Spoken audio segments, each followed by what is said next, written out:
Scott Burchill. He's a senior lecturer in international relations at Deakin University and has recorded a podcast with Joel Jenkins, someone I've followed from the hard left. Now, Burchill recorded this the day before Israel attacked Iran, decapitating almost all its top military and nuclear leaders in one day, intelligence leaders too, and smashing some of Iran's nuclear weapon sites. Now, that feat must have astonished this Scott Burchill, who's one of those academics, Free Palestine sticker behind him, because it claimed the day before that Israel's army was actually just a bunch of stumblebums.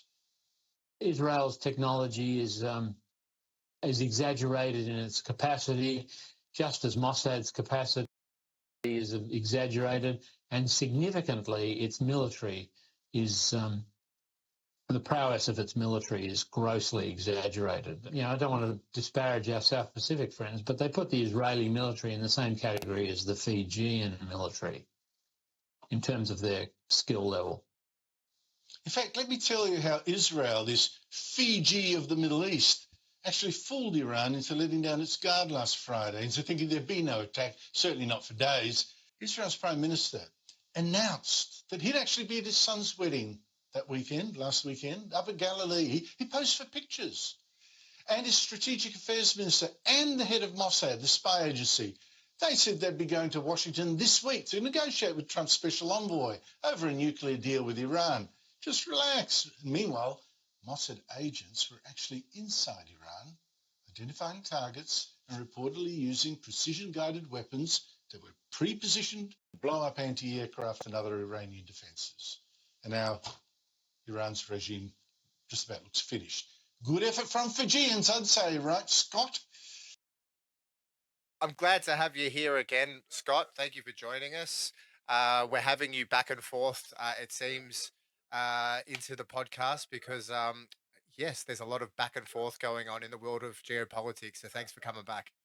Well, it's a pleasure. Wanting to sort of move on, potentially via our shout out on the Bolt report at some point tonight. But wanting to start off looking at your essay, sort of sifting through the entrails of this ceasefire and the conflict that came before it. I just sort of wanted to know what your take on the likelihood and the significance of the ceasefire is, and how do you think it reflects the current state of U.S. Israel-Iran relations? Yeah, look, it depends on how you believe it came into being and whether it was imposed by Trump on two reluctant players or whether, in fact, there was a different explanation. There's two different possibilities, I think. One is that Israel itself was running out of anti-missile defences and was keen to terminate the conflict for the time being, particularly given the number of failures of those anti-ballistic missile technologies to prevent the hypersonic missiles and others that were being fired by Iran from reaching their targets. So there is one train of thought which says that, in fact, Israel basically asked the United States to organise the ceasefire, and Iran, which was being pretty severely punished, was probably happy to go along with that. The other is that Netanyahu was upset that Trump had put a kibosh, if you like, on the ongoing conflict by ordering the planes to return to their bases without bombing in supposed violation of a ceasefire. So the question is, was it a reluctant Netanyahu, or was it, was it imposed on him, or whether he was seeking a pause in the conflict? I think probably there's a bit of both actually in it. I think certainly Trump's conversation, which apparently was pretty heated, about reversing the direction of those aircraft that were heading into Iran, suggests that, and the language he used at that impromptu press conference as he was about to get on the helicopter, suggests that he was pretty angry with particularly the Israelis, who were, in his view, violating the terms of the ceasefire and taking away the shine of that he'd organised himself. And also, I think the sense of that, Netanyahu didn't have much of a choice in the end. He had to sort of do what his master pleased. So I think there's that part of it. And also, but I think the Israelis were looking for a bit of a pause. They have to try and replenish their depleted stocks of anti-ballistic missiles. And that's not going to be something you can do in a matter of days or even weeks. They're expensive, and it appears that they were running pretty low on them, and may not have been able to sustain an attack from Iran over the course of a month or more to protect their infrastructure. So I think there's a bit of truth in both of them, actually. Now, whether the ceasefire holds, I think, will be whether both sides see some advantage in it. The Iranians will want to reconstruct some of the damage done to their facilities, particularly their nuclear facilities. And the Netanyahu government wants to reassure the public that they still can be defended against Iran, and they'll have to obviously replenish the stocks of anti-ballistic missiles. It seems like everyone's trying to get the best of the scenario for themselves. Each party, Trump's looking to sort of, have his PR victory that he can carry off to NATO. Iran is shooting fireworks up in the air and saying they've had a victory, but after sustaining massive losses to some of their administrative and brass. I saw a list of over 30 people that were targeted in those decapitation strikes. Um, but Israel, on the other hand, no, it's a bit of a different situation. The nature of the weapon systems that you're talking about needing to be replenished are no longer good enough to be able to exchange with Iran. Essentially, has been proven by the successful strikes.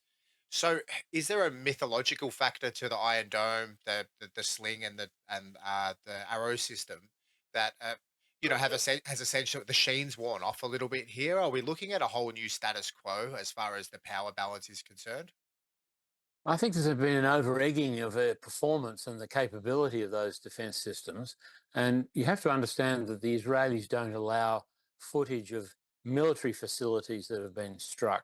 So while some people captured the effects of strikes on civilian targets or civilian-related targets around Haifa and around Tel Aviv, the ones that were strictly on military targets were not revealed in the same way. So we can't be really sure about how much damage was done to those. Iran's clearly even they've admitted their nuclear facilities were pretty badly attacked, and they obviously had some decapitations of their, their military and intelligence groups.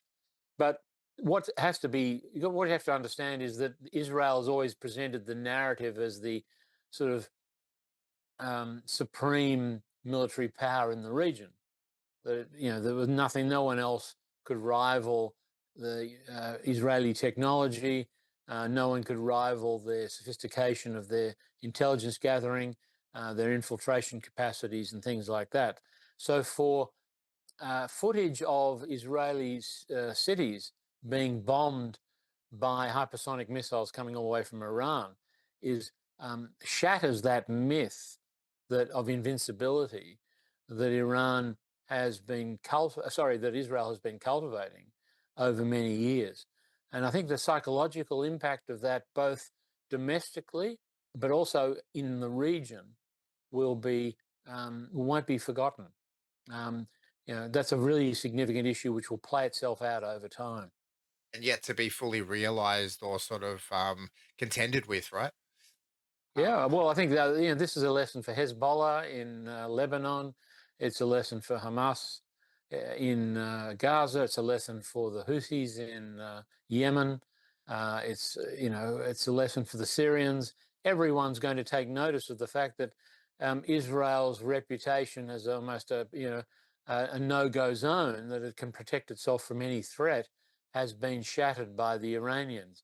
So in that sense, it's an Iranian victory at the PR level, but of course they've suffered their own casualties.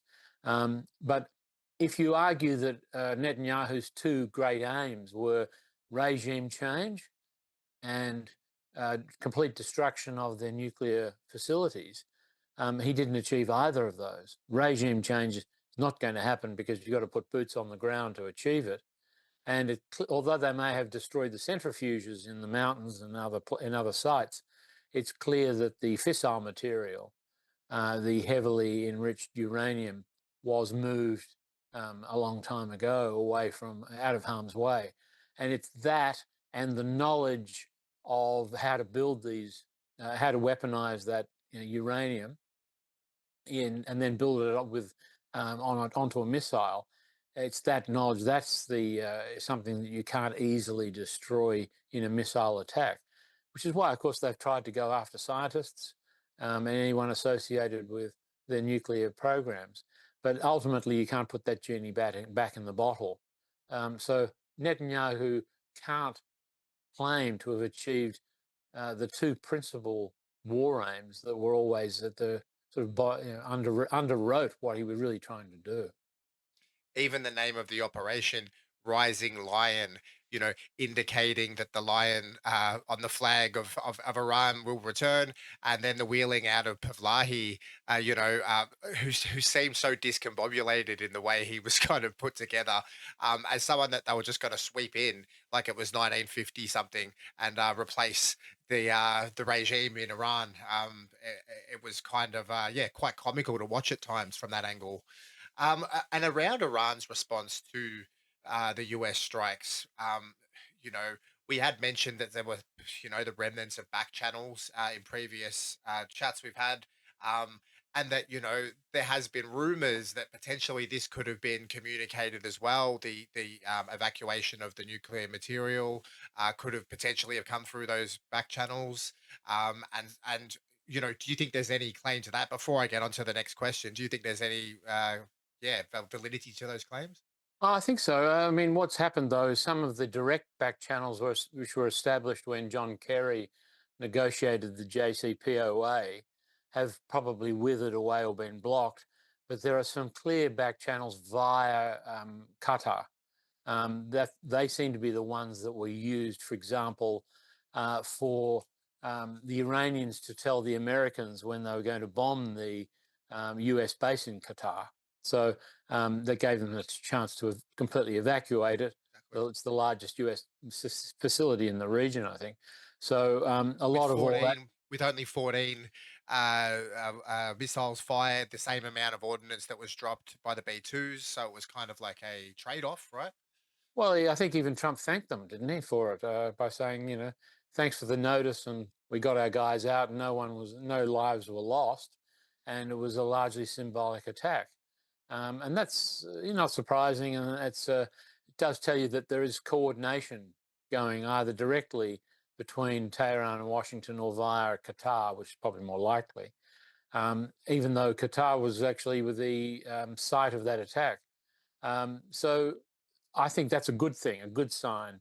You don't want a complete breakdown of communication between the Americans and the Iranians.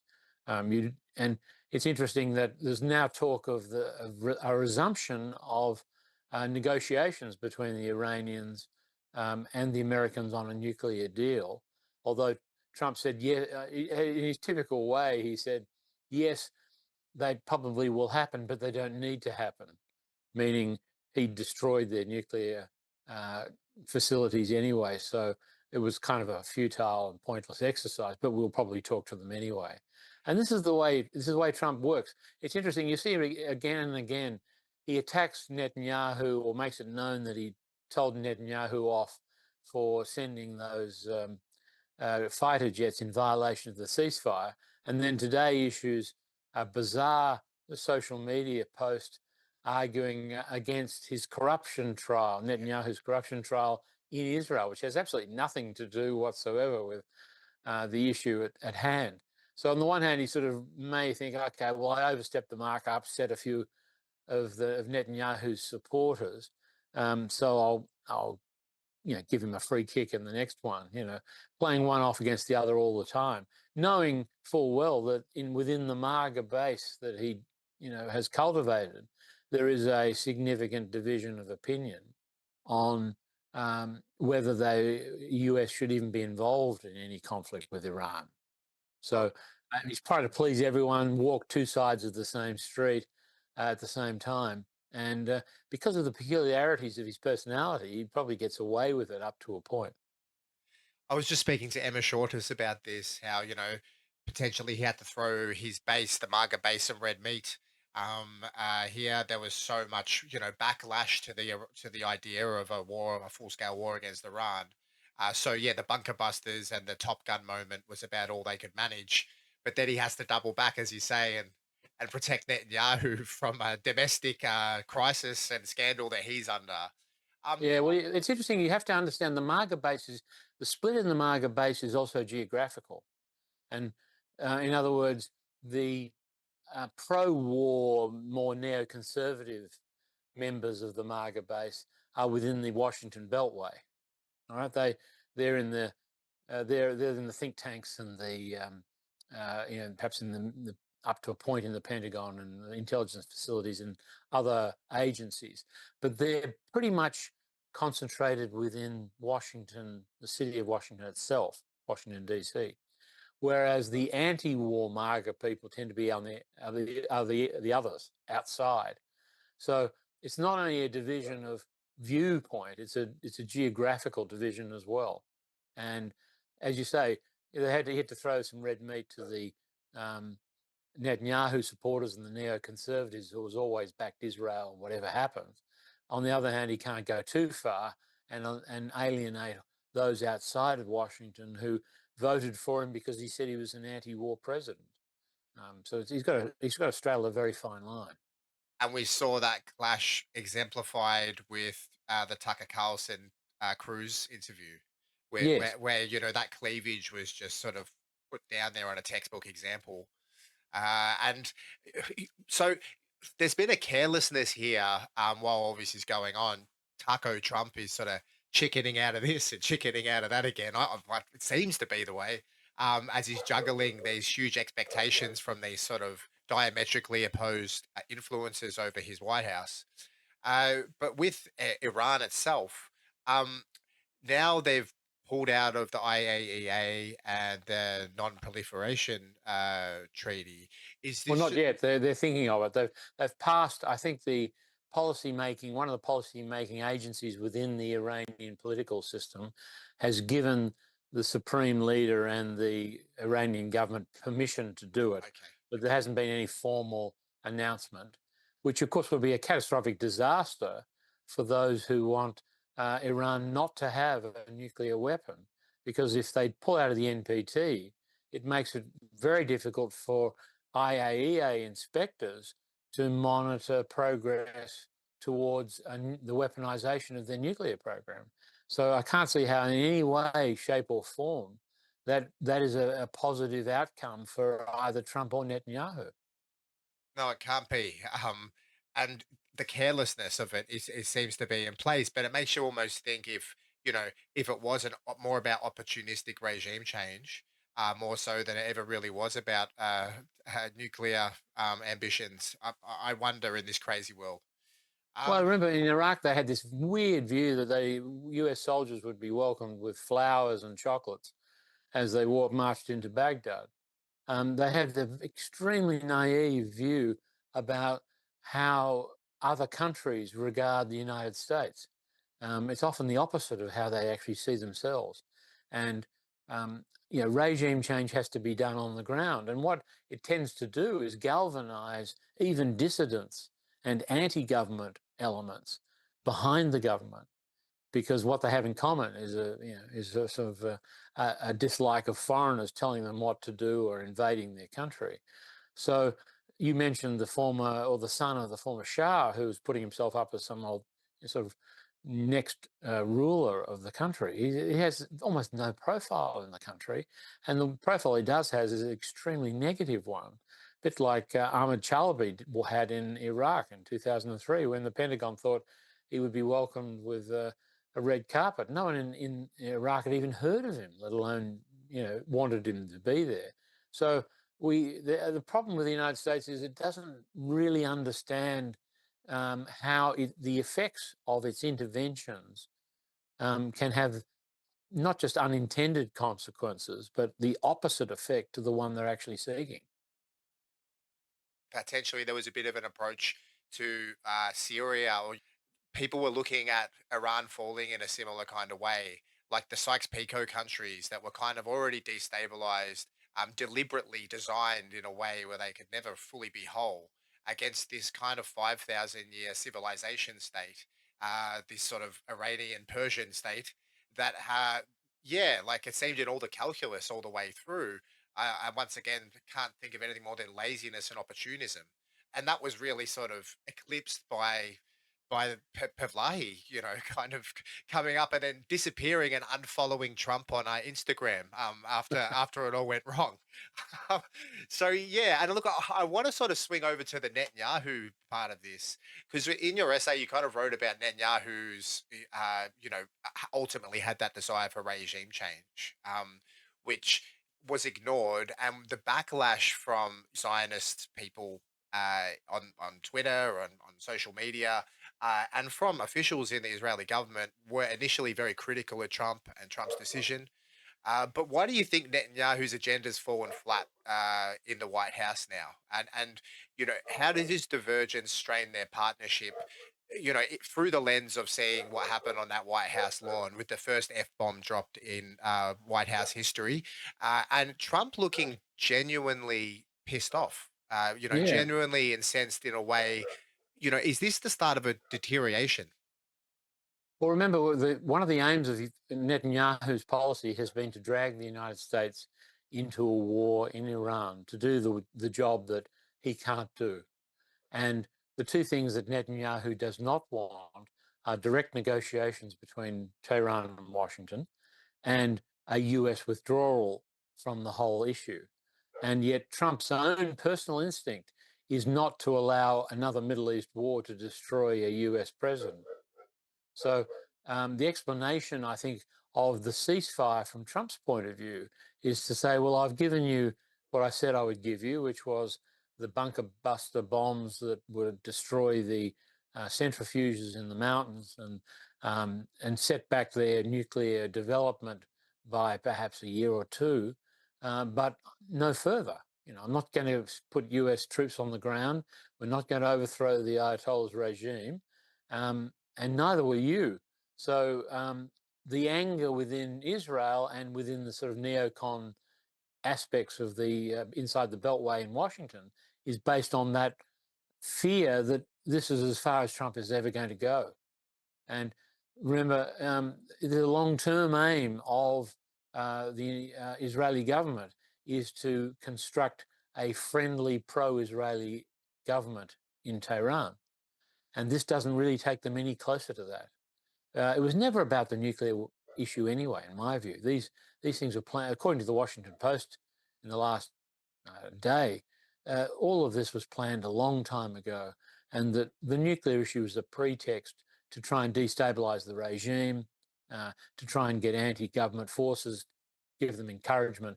In fact, it does the opposite. It makes it so much more difficult for reformers and those who want to change Iran's view of the world and bring it closer to the outside world and re-engage with its neighbours. It does untold damage to them, because they were easy to portray by hardliners as being, unpatriotic people who, don't have the best interests of the country at heart. And this is what happens when you appease people down the road. This is what they do. They bomb you and attack you without warning. They tear up international law and send in, and they're prepared to do anything to try and attack you. So leaving it where we have it now at this point of a ceasefire is in many ways the worst possible outcome for Netanyahu, because the job that he wants to complete is not even halfway done. And he's now got a US president who can say, well, I gave you what, you were talking about nuclear issues. I responded. I didn't stay isolated. I got involved, took some political capital to do it, but the rest now it's finished. I'll move on to other things. And it wouldn't surprise me if that next move from Trump refocuses on Gaza in a way that Netanyahu might not like either, because a lot of what was happening to the aid distribution points in Gaza has been concealed by the blackout of the internet, but also the attention of the media being focused on Iran. So as that shifts back to Gaza, Netanyahu's agenda there, some calendar plan, he'll be under pressure from Trump to set a deadline for when hostilities there come to an end, and he won't like that either. This is coming off the back of 377,000 dead, reported by that Harvard study. Or missing, certainly Or missing. yeah. And when we've got all eyes, focusing back onto Gaza again, it continually doesn't make sense. And that's added to the cacophony of noise, like on the ground in Israel, from Western style inhabitants of a country being bombarded and having their cafe latte runs disrupted in a way that's never been seen. Um, Well, it's interesting you say that, because I was quite critical a few days ago of some of the anti-Zionist Jewish groups in Australia who had been very good on Gaza, but who remained almost totally silent on the attack, Netanyahu's attack on Iran. And when I asked, well, what's the problem? They said, oh, we can only focus on one thing at a time. And I tried to explain that they're inextricably linked. But it's going to make it easier now, I think, and interestingly, the anti-Gaza war protests in Australia went down during the period of the so-called 12-day war. So it'll be interesting to see if they reconstitute themselves now that if the ceasefire holds, and whether the attention will, resume on Gaza, because I think there will be an enormous pressure applied from Trump on Netanyahu to do something and finish that job. It won't be a military solution because there isn't one, and that could split the Netanyahu government in two. He may not, and they've got elections coming up, and he can't form a government in his own right. Likud certainly can't. And he relies on people who want Gaza to be ethnically cleansed entirely. So all sorts of problems for Netanyahu in the time now that we can refocus on Gaza if the ceasefire holds. It was a convenient distraction over the last 2 weeks, but now things have changed again, and we'll see whether he has any. There doesn't seem to be a logical plan about Gaza, because he can't achieve the ethnic cleansing he wants to achieve there. He can't, and Trump can't build a Riviera there either. So it's almost like, well, at what point do you cut your losses and say, well, this is just not going to happen? I don't know, we'll have to try something else. Yeah, I mean, in my lifetime, I don't think I've ever seen something so ideologically misguided, as far as a maneuver, an action by one party against another. Uh, the objectives are, as you said, like bipolar.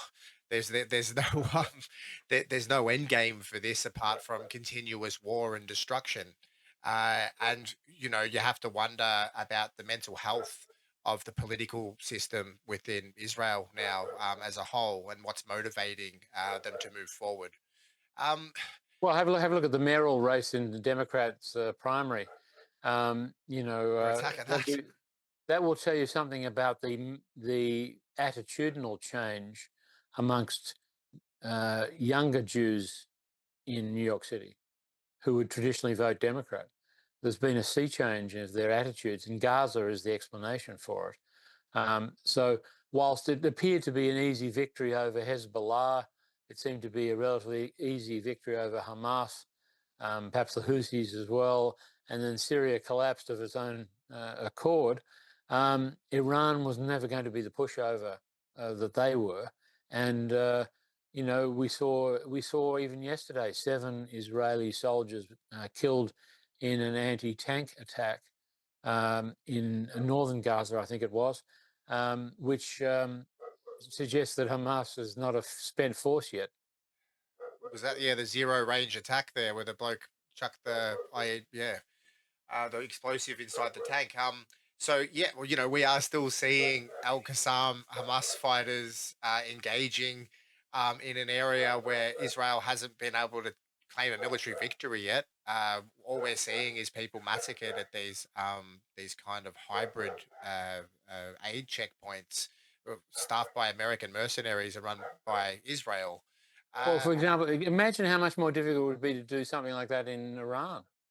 I mean, if they cannot subdue uh, an organization which has no tanks, no ships, no aircraft, homemade explosive devices, and weapons and guns, machine guns stolen from your enemy, how on earth do they think they would achieve any on the ground regime change in Iran? I mean, it's preposterous. So on that, Scott, in deep in the dark recesses of the Pentagon and the White House, there is some kind of flickering flame of realism burning in the foreign policy class offices. Uh, we have seen this America First kind of thing, in the public sort of popping up, and people like Tucker Carlson and all that sort of talking about it. There are some like JD Vance who claim to be in this America First vein, but his history and where he's come from, I think that's quite disingenuous. But you see people like Matt Gaetz, Marjorie Taylor Greene, Tulsi Gabbard, these sort of characters that are sort of talking this new language. We have also, heard about the Abraham Accords being this massive kind of game changer for the region, and as you said, the pacification of Syria, the demolishment of southern Lebanon. Is there a potential that America sort of allowed Israel to prepare the ground for what essentially will be a golden handshake from the United States to essentially leave the region fairly to fend for itself a little bit more as it looks to pivot to Asia? Look, we've heard that pivot to Asia for so long. It goes back, I think, even Obama made some loud noises about it and never followed through. In Canberra, Which yeah. exactly. So I wouldn't put too much stake in that. But I think you've got to understand this, because we tend in the West to sort of characterize things as monolithic, these institutions. But there are very smart people in the CIA and in the Pentagon, and in all the allied military and intelligence agencies of the US, who know exactly what is going on. They know they have to temper the ambition of politicians who know almost nothing about the strategic realities of the region. There are people in the State Department resigning when Biden was still the president because they were just appalled by his sort of blank check approach to Israel on Gaza. So, there are very smart people in these agencies and in these departments who know that the politicians have one view of how they like things to pan out, but in reality can often go a very different way. And it's not always something you can just write history as you go along. You've got to work within the realities and the limitations of what is presented to you.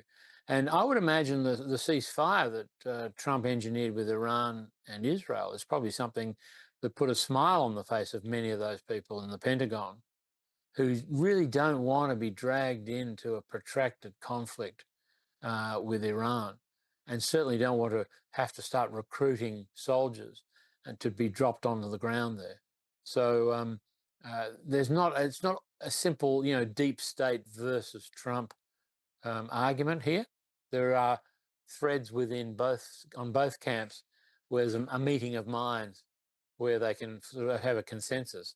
But it will take someone of Trump's particular personality to keep Netanyahu hosed down, because Netanyahu, his political future depends on sort of almost perpetual war in the region. As soon as there's a pacification of the region, there's no reason to keep him there. And he'll be subject to all sorts of legal action that predates the conflicts that he's engineered over the last 2 years. So I think that will be Trump's challenge. How does he shut down Netanyahu's ambitions without alienating the neocon branch of MAGA? That's that's one of his real challenges. That's a tightrope, and it seems like one of the best ways he could do it is without Benjamin Netanyahu there.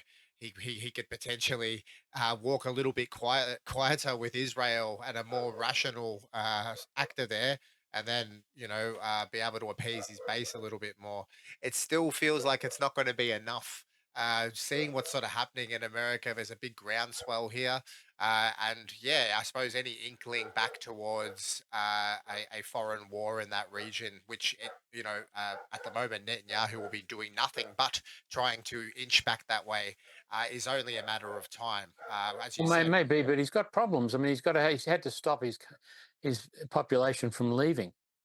yeah, When you have to ban outbound flights because you're worried about footage of middle-class technocrats looking for jobs in Western Europe and North America, and taking some of the best and brightest with them, that is going to be a real problem. I mean, if you're a young, computer specialist with with real insight into programming or software development or whatever it might be, and someone in Hewlett Packard offers you a job in the US, are you going to want to raise your family in a country which seems to be permanently at war with someone or multiple neighbors at the same time?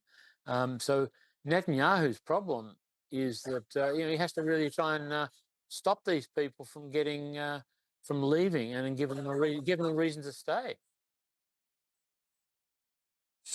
It does seem like Netanyahu's got a tightrope as well here, but his back's to the wall.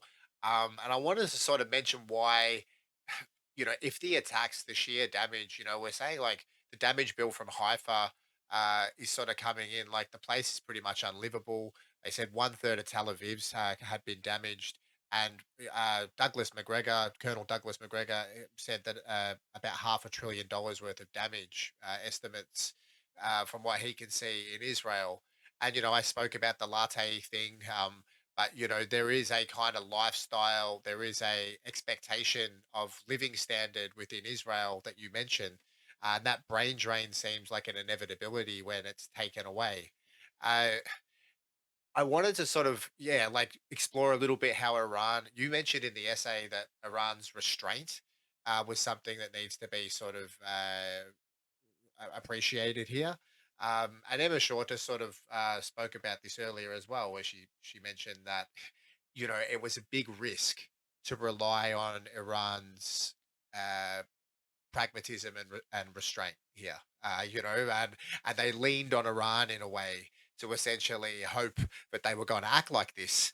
And yeah, like, do you think that this has influenced the leverage for Iran now on the world stage, with ceasefire talks, and also the way it approaches its regional security? Well, I think it's a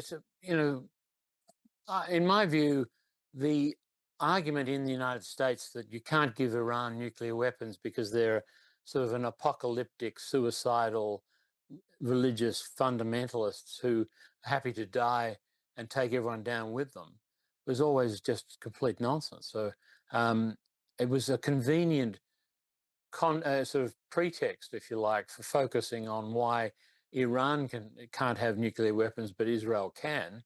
Uh, but it's just like anything else. These things have a way of imposing rationality. You wouldn't say the North Korean regime was a very attractive one, but it's behaved as far as internationally is concerned, in a rational way. Iran has behaved in exactly the same sort of approach. It hasn't invaded its neighbours. It has pursued its interests through proxies and other groups, but it hasn't done anything that is contradictory to its national interests. It's followed those in a fairly predictable, pragmatic, and rational way.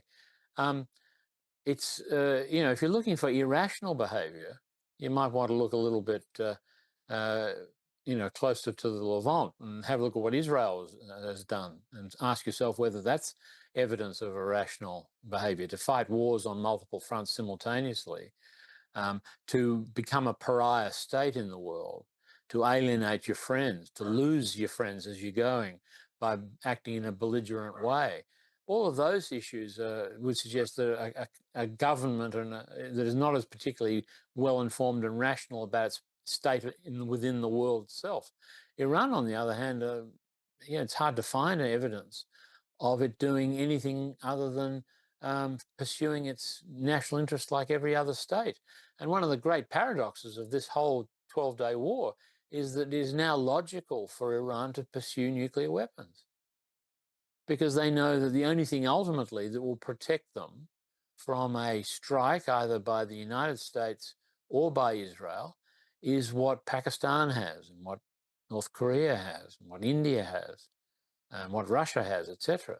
So the achievement of a nuclear weapon by Iran is a perfectly rational course of action, as far as I can tell. It makes perfect sense.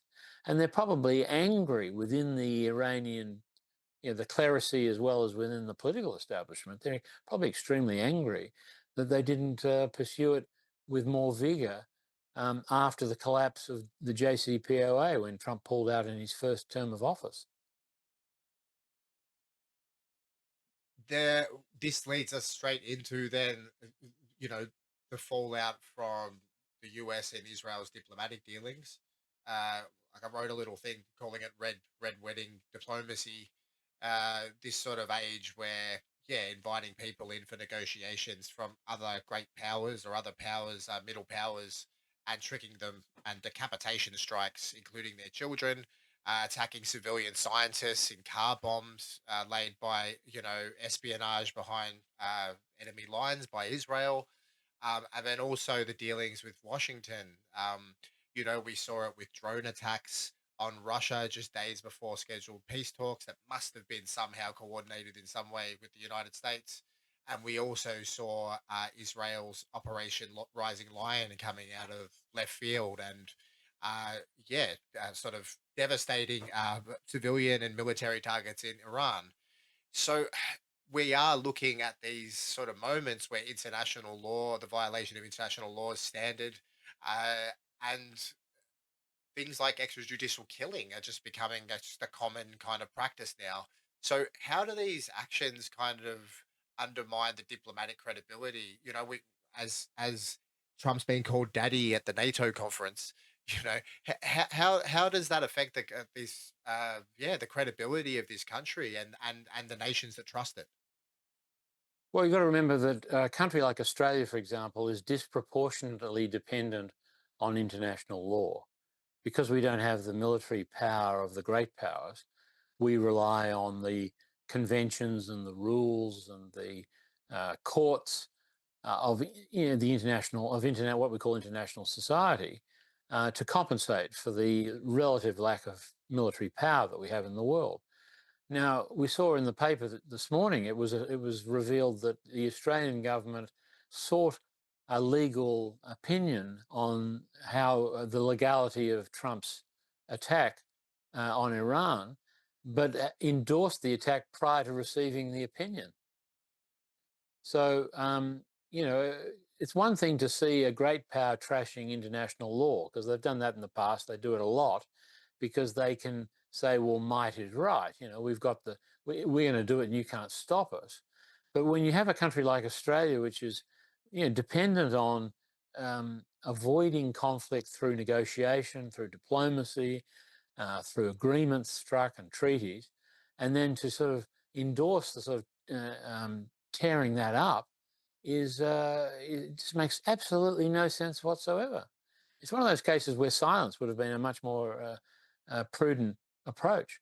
And you've got to separate what a great power can say and do and get away with, and a medium-sized country like Australia, or a smaller country, which doesn't have that military clout, but on the other hand has over time built up a codified international legal system, which has been of enormous benefit to us over a long period of time. To trash that, to ignore it, or to endorse the violation of international law, which is effectively what they did by backing Trump's attack on Iran, is self-defeating. In my view, totally self-defeating. I cannot see. You might curry 5 minutes favour with Trump if he can remember that that's what you said. But as far as your interest as a country is concerned, How do we benefit by the diminution of international law? I would have thought we're going to be the biggest losers of that kind of development. It is. It feels like when Miles is sort of getting around, when you see him swanning around at some of these places, um, and I was also talking earlier about there potentially being a bit of a an Australia, a progressive patriotism front in Canberra versus a pro, Western exceptionalist front. Uh, the eggs are more in that front, in the latter, in the Western, in the American basket right now, and it feels like as things are deteriorating, we're kind of looking after the fact and starting to realize things like AUKUS, the security umbrella, and the strategic direction of America is becoming more detrimental to Australia if we're hitched to it. But there doesn't seem to be a an off ramp yet, and is this off ramp going to come from the major parties right now? Who, after Andrew Hastie got up and said that press conference about Iran supporting Iran, Penny Wong and Elbow flip flopped within 24 hours. Backed by a little bit of media pressure when they have the mandate. And they shouldn't need to listen to the coalition anymore after the status that they've been whittled down to. Uh, what is it going to take? What is going to be the catalyst that sets these people? They're obviously got people in their ear now from defense, from intelligence that are talking to them about this. So when's it going to happen, and what's it going to take? Well, I think Mr. Miles is about to hand over another $500 million check, isn't he, to the Americans and the British for submarines that will never appear. Maybe it'll be the realization of how much money this is costing and how little you get in return. You mentioned before about Israel's costs of the war. Who do you think's paying that bill? It's the U.S. taxpayer. Maybe if someone pointed this out to the U.S. taxpayer, that instead of having a decent medical health insurance system and alleviated some poverty on the inner cities, that you could stop funding billions of dollars to a belligerent ally in another part of the world. Maybe the trigger is when the money's paid and nothing gets back in return. But as you say, in a two-party system, when you've got bipartisan support here for AUKUS, everyone else seems to be at the fringes. Or even though the intellectual argument is clearly with those who oppose it, it makes no difference. And even though you expose the fact that the decision was taken behind closed doors in 20 minutes or so by Albanese endorsing the Morrison government, it seems to have no backlash other than within some of the parties, the local branches, perhaps the local branches of the Labor Party, but nothing changed. And as you say, this is the opportunity for Albanese to do something and take some more risks. The first year of a term of office is when, particularly a second term, is when governments can actually do things, take risks, do things that are a little bit unpopular initially for the longer term good. If there's no political courage on display in the first year of a 3-year term, you're not going to get it in the second and third year. So, as you say, it's a question that no one has a good answer for, because the arguments don't follow, the policy outcome doesn't follow the arguments, which have been made convincingly and powerfully by those who have hardly be described as being radical strategic thinkers. I mean, people like Hugh White, who's former Deputy Secretary of the Department of Defence, thinks AUKUS is a catastrophic waste of money and a disaster. These are not radical people. These are people who've just done the sums, and they realise that we're not going to get them, and we're paying through the nose for something that will never actually appear in our territorial waters. So it's hard to know what else you'd have to bring to the table to convince a government that this is a bad move. And if you've got a Liberal opposition endorsing the same policy, it's only going to come from, what they will categorise as the political fringes. The Teals and the Greens and the Independents are likely to be the only ones putting a counter argument. And ultimately, when you have such a victory as Albanese did, it doesn't matter what those people think. And in light of this kind of this this idealist nation that we live in, where your Hugh Whites get sort of swept away, your Varghese get swept away. Anyone that's speaking in this sort of sovereign language is increasingly pushed to the periphery, to the point where they can't even get a gig anymore on a television program or a panel show or something like that. Uh, are we being captured by ideological extremists then? When we have our sovereignty lying on the floor, it's a death by a thousand cuts scenario sometimes, it seems. Are we being run by captured ideological people that don't have Australia's best interests at heart? If they're barging forward with these things, you spoke about the true believer factor, so I know that's there. But as the numbers, as you say, become harder to ignore, is this a case? I guess so. It's interesting you see where someone like Ed Husick, who was dumped from the ministry because of a factional deal by Miles, is now free to speak in language that would appeal to many Labor voters and and his views would be very popular amongst the Labor base. So we're starting to see a little internal critique appearing on the ALP side. And the government would be aware, particularly on the issue of Gaza, that there's a lot of angry ALP members who don't like what the government has done up until this point and want different policies. So I think these things do come in cycles. We are going through a period at the moment where the bipartisan approach stifles the opportunity to vote for something different and have that carried through into policy. But then I wouldn't have thought that a Muslim who describes himself as a democratic socialist would be pre-selected for the mayor of New York City without the $30 million that his opponent poured into his campaign. So you can be surprised. Things can change very quickly.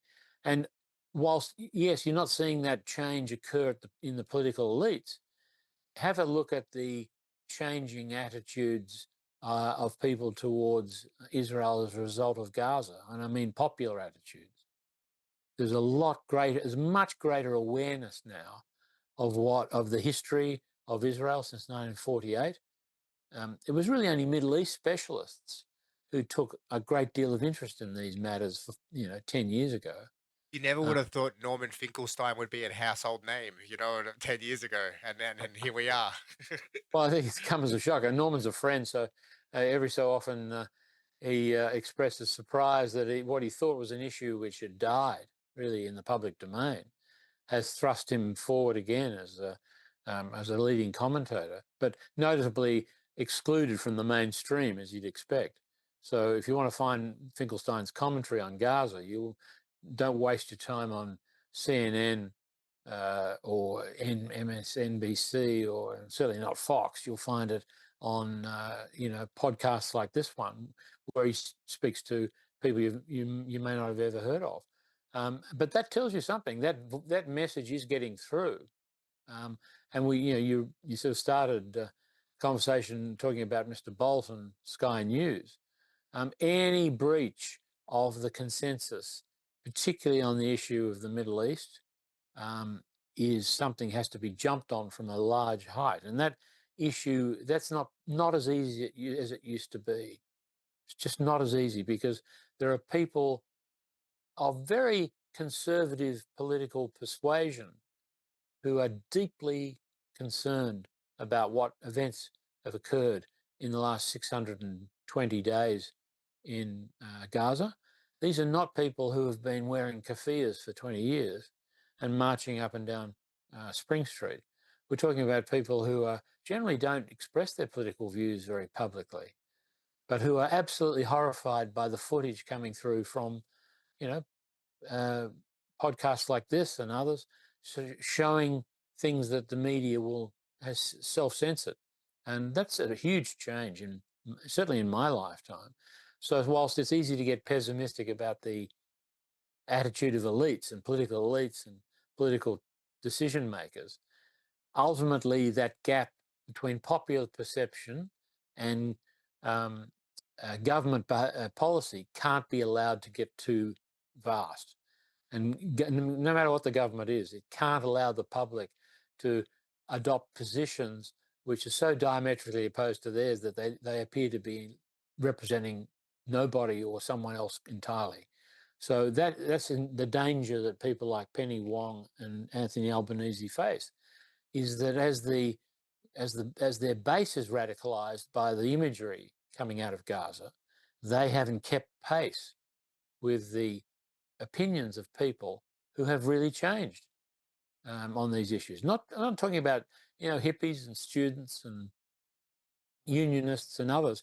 We're talking about middle class, conservative professionals who would never think in the past of marching on a Sunday down Spring Street, Melbourne, but who are doing it on a regular basis, including increasing numbers of Jews who are just appalled by what is being done in their name in Israel and by Israel in Gaza.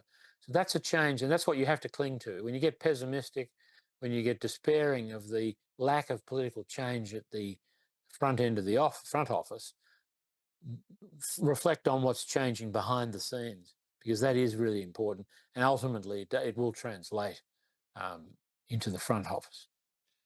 A ray of hope there, which is always good, Scott. And I think I might have to explain to the audience a little bit. Scott and I have done a couple of episodes together on the podcast, and I think maybe 4 or 5 episodes in to this little, crappy little podcast in the corner of metropolitan Melbourne. Somehow Andrew Bolt was checking it out and boosted us to his audience regarding Scott's opinion about the fighting prowess of the IDF, that was backed up through some research and some experiences he'd shared with others. I still think that that's a pretty good analysis there, Scott, and it stands quite well. But it just goes to show about uh, you know these power structures that are working to prop up a certain narrative, how they feel like coming after a little podcast like this, only a few shows in, because they're just terrified of any kind of truth. Now we're finally starting to see these narratives rise, and even though people like Finkelstein are, kept off the mainstream press, I think their messages and their clips through their TikTok videos and Instagram, they've transcended to audiences that never would have been found on those legacy networks anyway. So, and look at the verdict that Antoinette Lattouf, the victory of her legal victory for unfair dismissal against the ABC. I mean, there's like little spot fires breaking out all over the place, but that's significant in itself, because it's not just about that someone who's a qualified journalist was unfairly dismissed. It was the issue over which she was dismissed, and that was expressing sympathy and support for those who were, and reporting on events that are subsequently the ABC News covered it in virtually identical fashion, about starvation as a weapon of war. Now, that little victory there, I mean, big victory for her, but that it's like a reminder, a spot fire, that even an organisation like the ABC, who screwed it up monumentally, is in a sense reflecting its inability to cope with people's different opinions on these matters.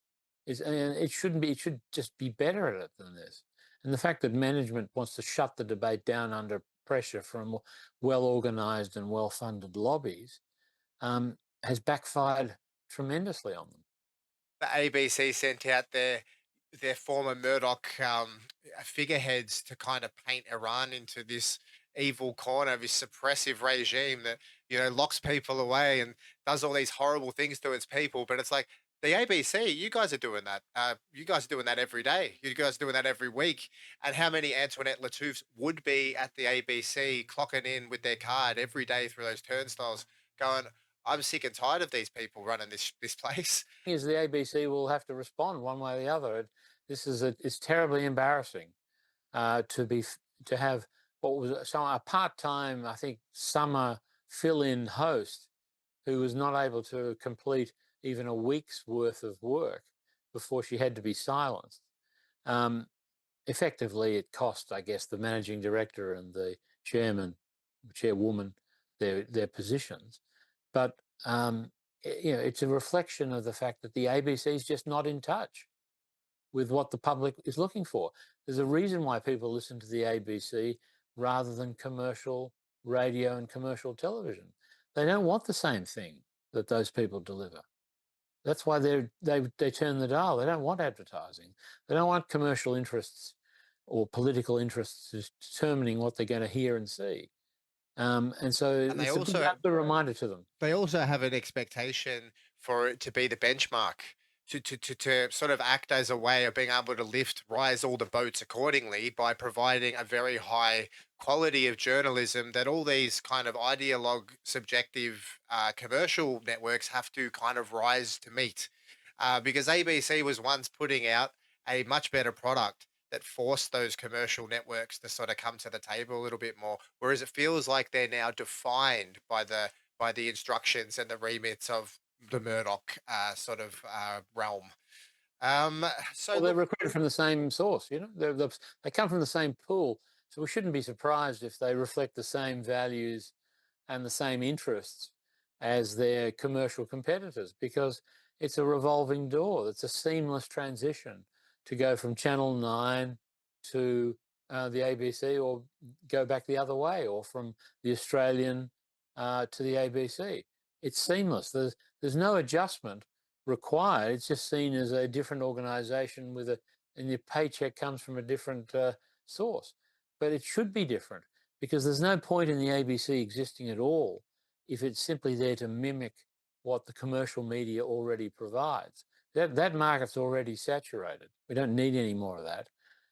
What we do need is something we need the people at the ABC to rediscover what the notion of public broadcasting actually means. sometimes I think they're doing something. They know what's going on and they're letting it slip, just to sort of, kick the guts out of this place and turn us into, like, 1950s Argentina or something like that. If you can't see that Patricia Carvalhos went to three platforms and completely ran them into the ground, and Kim Williams is running around, going, oh, what's this all about? You'd have to be crazy. Some of these production teams have done the same thing. They've come in and hollowed the shows out and taken out a little bit of the sheen of them.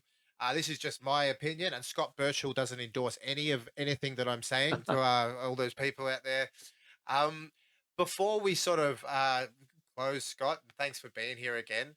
I just sort of want to look at just the post, this stanza, your essay about the ceasefire here, and looking at the future of the Trump Netanyahu relationship, of which Australia, Albanese is loosely, or more than loosely linked to. Uh, do you think now that this relationship is going to begin a new era, as far as in, uh, maybe a fast tracking a multipolar world a little bit more, based on the fact that there will be a cleavage, or there could be a cleavage between uh, the sort of Zionist neocon faction and the more sort of national thinking America first, and that those spot fires could also start in Australia. And that way of thinking, that from progressive patriotism, could start flowering into a more progressive kind of outlook. Do you think that we could be entering a new era post this exchange here? Is there a little ray of sunshine there? I think the best we could hope for, and we really should hope, is that Albanese refocuses on our region, and doesn't, for example, feel that he has to follow Washington's line in the relationship with China in particular. The best thing that I think Albanese could do would be to concentrate on developing that relationship independently as much as possible of pressure from the US, as which is coming to present us as an adversary, a natural strategic adversary of China, when our economic relationship with China is far too important to allow it to be hijacked by our great and powerful friend across the Pacific. So the best thing we could do is say, okay, look, we're a bit player in the Middle East. We're not, our trade with Israel is very small, and with most of the region, to be honest. But we really do have a significant relationship with China, and it may be that the flow on from what's happening with Trump now is that he wants to concentrate on China, which he's always seen as a greater threat to the United States than any other country. And we ought to be pedaling very fast, I think, to try and establish our relationship with China as an independent bilateral relationship as much as possible, immune from the weirdness and unpredictability of Mr. Trump in Washington, because you need that ballast to cope with his periodic eruptions and challenges. I mean, that's probably a topic for another chat. But I think the best thing that Canberra could do, in my view, is just first of all support international law in the resolution of the conflict in Gaza, and refocus its political efforts in East Asia, because that's going to be the next frontier, and it's going to come under a lot of pressure from the Americans for us to play our role in America's maritime strategy in the region and its preferences for containment of China. We do not want to get heavily involved in that. Of course, that's what AUKUS is largely about as well. So that's where the focus should be. Whether they do that, I don't know. You'd hope that some of the grown-ups in the Foreign Affairs Department might be reminding them that this is really where the main game is. The main game is not for Australia, hostilities within the Middle East. Definitely. And with the rapprochement happening between Beijing and many of its traditional kind of rivals in many instances, the South China Sea EEZs are being negotiated, and apart from Philippines, I even heard Japan and Washington are having a big sort of freeze as well in many ways, as far as U.S. ambitions in with China are null and void without Japan. So Australia has its own story to tell here, and as usual is late to the table. It would be great to actually dial that one up again with you, Scott, and talk about sort of that Asia Indo-Pacific lens a little bit, and how that pivot might look like, and what Australia's options could be within that. But once Well, again, particularly with we're seeing now Japan and China, Japan and South Korea really cooling their heels with Washington. yeah, That's going to be very interesting to watch over the next month or two. The extent to which the goodwill towards Washington that they could always rely on in Japan and South Korea in particular is rapidly evaporating, to the extent of both countries cancelling meetings with U.S. officials yeah. and really very concerned about its actions in the Middle East. So there is an opportunity there for Australia if it wants to take the lead. Unfortunately, we're a reactive state when it comes to diplomacy rather than a proactive one, and it might be good to change that balance. It's the crocodile will eat us last strategy. I think I've mentioned that before, or leaves us with Philippines and Australia pretty much without a real pragmatic approach. And I think even the Philippines are starting to realize their strategic limitations and geographical considerations within all of this. So Australia might be the last one in the musical chairs again. And I wish that could change. Thank you very much for coming, Scott. And yes, hopefully we can have you on again to talk about some things in the future.